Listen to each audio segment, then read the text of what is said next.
dates of temptation and a shock recoupling. It's just another day on the island. Hey everyone, I'm Philip and this is Love Island, the morning after. Today I'm catching you up on all of Thursday night's drama. We had an extended episode that mainly covered Lauren's dates and a shock recoupling at the end. So let's dive in with Lauren's dates. America picked Connor to go on a date with Lauren, and as we know, Mackenzie handled that perfectly, really calm and collected. Lauren then had to pick two other people to go on a date with, and she picked Johnny and Carrington. Truth be told, I was expecting all of the boys to flirt with Lauren, and perhaps even a couple of them have their head turned. There was undeniable chemistry between Lauren and Connor. They heavily flirted on the date. It's quite clear that Connor likes Lauren and the feelings are reciprocated.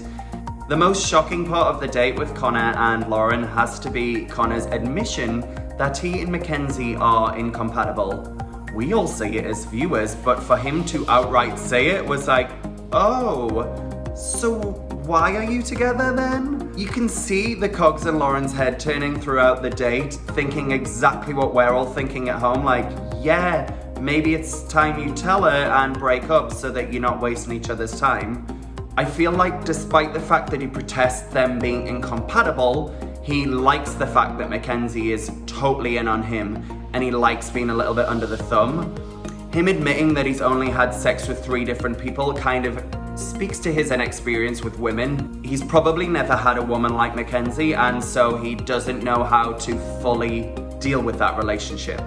Connor leaves the date with Lauren, and I was fully convinced that he was going to come back in and tell Mackenzie, look, this isn't working out. I really need you to back off. I need my own space. I want to get to know Lauren. I think everybody who was watching it, including Lauren who was on the date, believed that Connor was going to come back into the villa and say, look, I want to break it off, or I want more space to get to know Lauren. In true Connor style, he did exactly the opposite.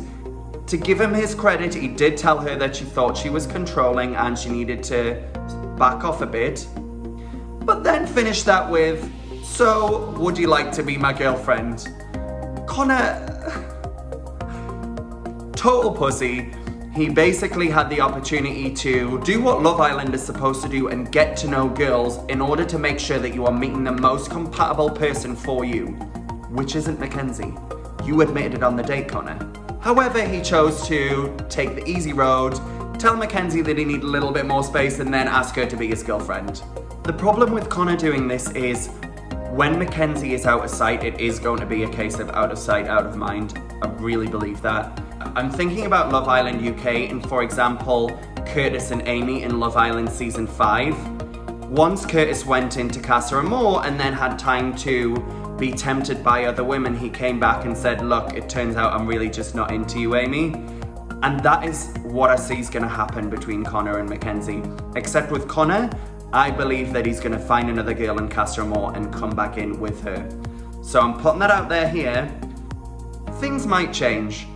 People develop, but if it continues down the current path, that's what's going to happen. The second date was Johnny, and Lauren in her intro package admitted that Johnny was her favourite, so I was expecting to see some sparks fly. Johnny is just a natural flirt, and watching him on the date with Lauren, even I'm sitting at home like, whew, like schmoozing. But he is just a stand-up guy.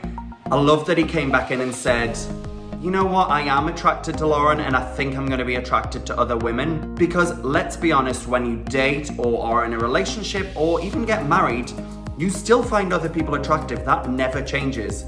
But the denying finding other people attractive becomes a problem. The fact that Johnny just went back into the villa and said, look, I find Lauren attractive.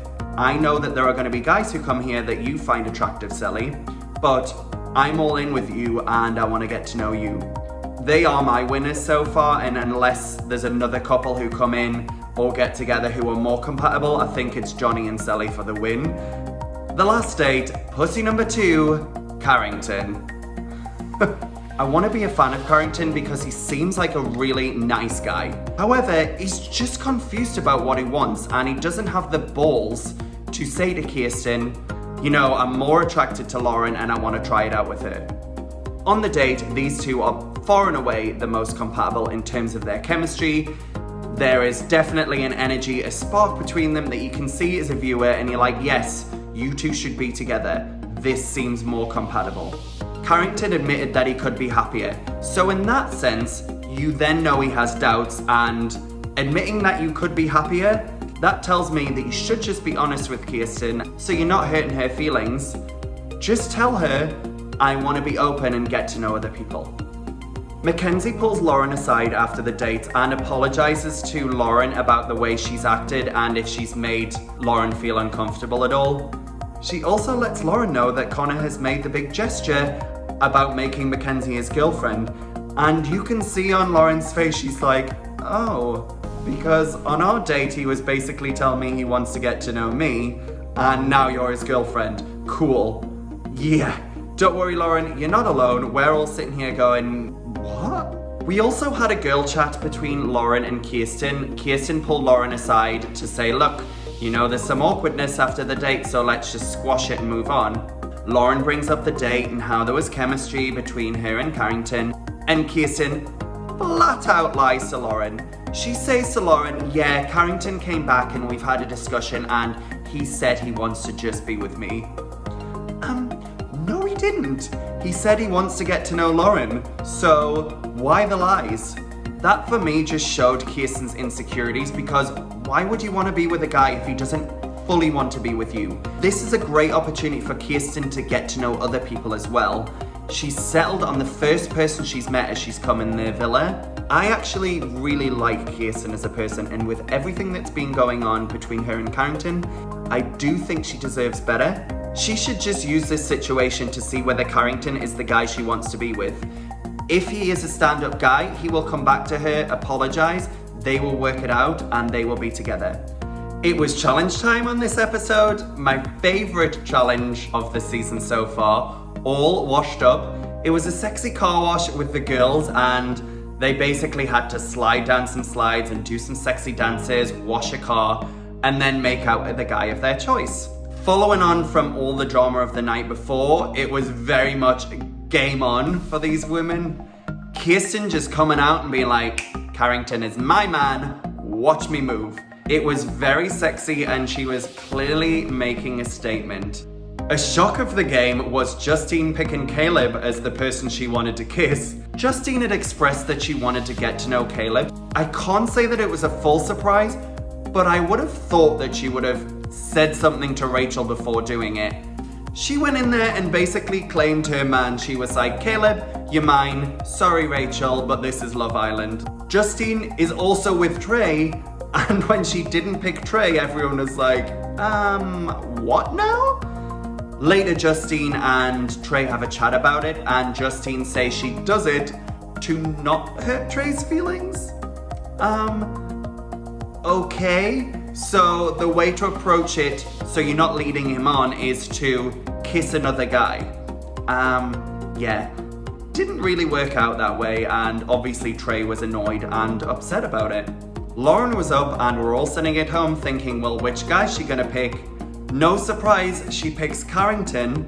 I think it was probably a toss-up between Carrington and Connor for Lauren, but since Lauren admitted that Mackenzie scares her, she probably was like, yeah, I just don't want to go there, so I'll pick Carrington. The boys voted at the end who was their favourite, and Lauren won. It was incredibly sexy, and when she made out with Carrington, it went on for a long time, and it's like, okay, this is slightly awkward, but also great TV. Back at the villa, there's an awkward girl code chat where all of the girls are talking about what happened. Kirsten is sitting there saying, yeah, you know, we all had to pick someone. I wasn't bothered by it. Sure, hun, you were bothered. There's also clear tension between Justine and Rachel. You can tell that Rachel is pissed. Rachel does pull Justine aside and talks about why her feelings are hurt, but in this moment, I've got to say, Rachel is a huge hypocrite because she did the same with Justine with Jeremiah, and she doesn't think that Justine's allowed to do this with Caleb. Yeah, it doesn't work that way. It can't be one rule for you, Rachel, and then another rule for Justine. Lauren pulls Connor aside and outright asks him, like, look, I thought we had a connection on the date. I don't understand what's happening. I was under the impression that you were gonna get to know me and we were gonna get to know each other. Connor says he thinks Mackenzie is moving too fast. It's very frustrating as a viewer, and I've seen this happen so many times on Love Island UK. The boy isn't honest with the girl. In this case, Connor isn't being honest with Mackenzie. Mackenzie then wonders, why isn't Lauren being a girl's girl, and why is she going behind her back to get to know Connor, when Connor, to Mackenzie's face, is saying, look, I want to get to know you. Mackenzie's thinking, well, Lauren, why are you doing this? The girl always then comes across as a bitch, and it's all Connor's fault. Lauren is not at fault here because she's been led to believe that Connor wants to get to know her and that it's open and allowed. Mackenzie is thinking that Lauren isn't being a girl's girl, and then you have this girl against girl anger that all leads back to Connor. It's very frustrating, it's happened so many times, and it just boils down to the boys being less of a pussy and being honest with the girls they're with. We then learn of a recoupling, and this time it's the boys' pick. You're watching it thinking, oh, there's a potential for a lot of drama, but knowing the way Carrington and Connor have behaved, you're like, yeah, no, they're gonna pick Kirsten and Mackenzie. Trey pulls Lauren to one side, and I'm watching them and thinking, well, damn, they'd be a really good couple. Trey talks about the fact that Justine's now made it clear that she doesn't want to be with him, and so he's deciding who to pick. He tells Lauren that he's open to getting to know her should none of the other boys pick her, and yeah, I think this is a relationship that has potential. We get to the recoupling, and the first one out is Calvin, and he picks Moira. We haven't really touched upon Calvin and Moira that much. Moira was one of my favorites early on, but now there is no sexual chemistry between Calvin and Moira. Calvin is giving me Shawn Mendes vibes, and you can make of that what you will. The gays know. Johnny then picked Sally, my favorite couple. Carrington picked Kirsten. Kirsten deserves better. Trey then picked Lauren, a new couple, one I'm very excited about and I think has a lot of potential. Finally, we're left with Caleb and the two girls, Rachel and Justine. I love Justine, so I'm sitting here going, please pick Justine. Justine's had a bit of bad luck around love in the villa so far, so I'm glad to see her with someone who she likes and hopefully a couple that's gonna last throughout the season. I don't think we've seen the last of the love triangle, or love pentagon, I guess, between Lauren and Carrington and Connor and Mackenzie and Kirsten. Watch this space because I am expecting more drama over the next few episodes. You know where to catch all the drama from Love Island USA, so make sure and join me on my YouTube and Instagram. Like and subscribe. I'll see you next time. Take care, guys.